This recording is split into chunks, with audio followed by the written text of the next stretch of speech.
Update Alexa Ilacad. Sino nga ba ang kanyang pinapatamaan dito sa kanyang IG story? Or ano nga ba ang meron, bakit po ay nag-post si Alexa dito sa kanyang IG?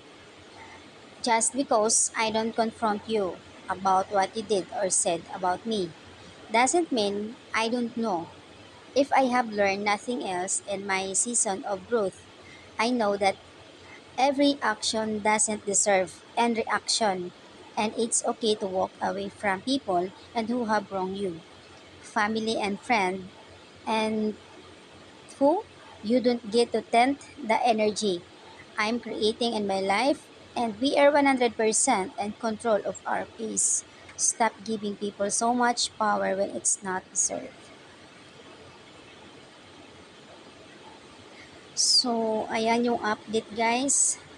Parang may something pinapatamaan, I think, si Alexa dito. Sa madaling salita, dito na sinasabi niya, huwag mong mansahan ang kanyan or markahan ang kanyang pagkatao at alam niya ang ginagawa niya. And hindi deserve na ang kanyang apakan ang kanyang pagkatao.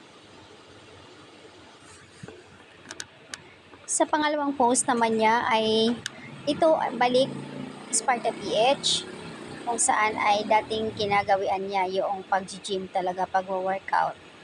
So, ayan, by 2024, ito na nga, nagbalik na nga si Alexa sa Sparta PH.